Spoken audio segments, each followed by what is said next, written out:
Hello guys, అందరూ ఎలా ఉన్నారు? నేను ఈరోజు నుంచి ప్రతిరోజు ఒక వీడియోని మన ఛానల్లో అప్లోడ్ చేస్తూ ఉంటాను. Please watch it.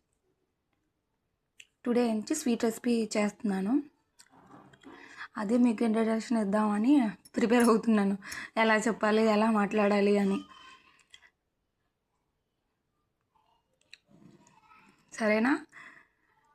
మీరు ఫుల్గా వీడియోని వాచ్ చేసి, షేర్ చేసి, కామెంట్ చేసి, సబ్స్క్రైబ్ చేయండి. ఓకే. ఫస్ట్ ఒక కొండ తీసుకున్నాను. ఎందుకంటే కొండ ఎందుకు తీసుకున్నానంటే, నేను నార్మల్గా కడాయి టైప్లో దాంట్లో వండితే అంత టేస్ట్గా అనిపించట్లేదు. అందుకే కొండ తీసుకున్నాను. కొండలోనే వండుతున్నాను అనమాట. ఈ కద్దు కా ఖీర్కి కావలసినవి బెల్లం, కాజు, డ్రై ఫ్రూట్స్ ఏముంటాయి అవి తీసుకోవాలి. నేనైతే ఆల్మండ్, కాజు, ఆనపకాయ, నెక్స్ట్ సగ్గుబియ్యం, బెల్లం, ఘీ తీసుకున్నాను. దాని ప్రిపరేషన్ స్టార్ట్ చేద్దాము. చూడండి.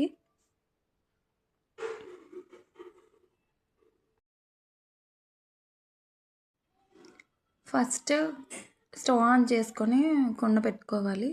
కుండ పెట్టి అందులో 2 టేబుల్ స్పూన్ ఘీ వేయాలి.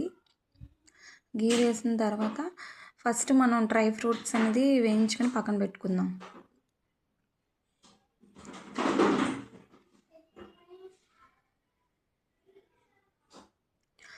కాజు వేసుకుందాం. ఫస్ట్ కాజు వేసిన తర్వాత నెక్స్ట్ ఆల్మండ్. నేనైతే ఆ 2 తీసుకున్నాను. నా దగ్గర అవైలబుల్గా ఉన్నాయని. మీది ఇంకేమైనా ఉన్నా నట్స్ వేసుకోవచ్చు, as your wish.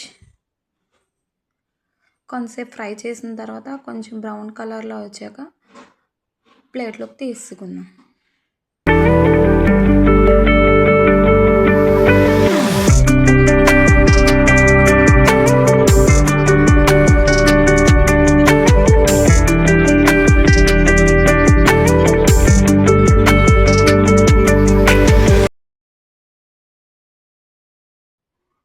Kaju, almond remove చేసిన తర్వాత కుండలోంచి నెక్స్ట్ సొరకాయ కొంచెం పచ్చివాసన పోయేంత వరకు ఫ్రై చేసుకోవాలి.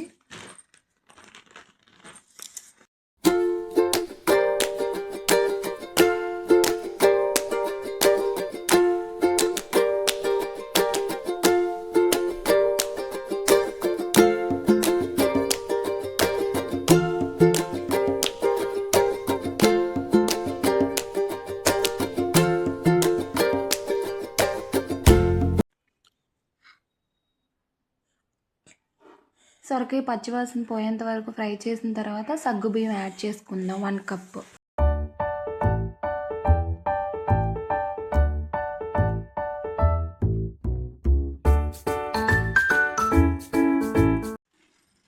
సగ్గుబియ్యం ఫ్రై చేశాక 1/2 లీటర్ మిల్క్ వేస్తున్నాను.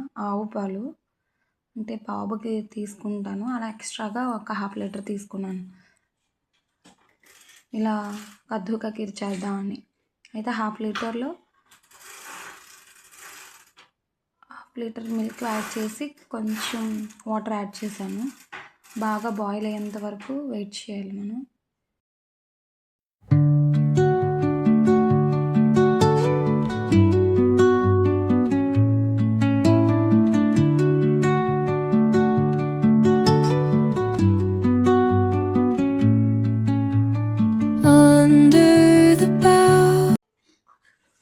బాగా బాయిల్ అయ్యాక అందులో 1 కప్ బెల్లం యాడ్ చేసుకోవాలి. అది కరిగేంత వరకు మనం కరిగించాలి. నెక్స్ట్ బాగా కరిగిన తర్వాత ఎక్కువసేపు మరిగించకూడదు, మళ్ళీ విరిగిపోతాయి పాలు అనేవి. కొంతసేపే కరిగించిన తర్వాత మనం ముందుగా ఫ్రై చేసిన కాజు అండ్ ఆల్మండ్ ఉంది కదా, అది యాడ్ చేసుకోవాలి. అది యాడ్ చేసుకొని దించేసుకోవడమే. Ready to serve. నేను ఫస్ట్ టేస్ట్ చేసి తర్వాత నా హస్బెండ్కి, నా బాబుకి పెడదామని అనుకున్న. టేస్ట్ అయితే సూపర్గా వచ్చింది, చాలా బాగుంది. మా హస్బెండ్కి పెడుతున్నాను. మా హస్బెండ్ డ్యూటీకి టైం అవుతుందని వెళ్ళిపోతున్నారు. టేస్ట్ చేసి ఇచ్చేస్తాను అని చెప్పారు. సరే అయితే 2 స్పూన్స్ తినేసి ఇచ్చేస్తానని అన్నారు, కానీ ఆ బౌల్ అంతా కంప్లీట్ చేసేసారు. Thanks for watching. బాయ్.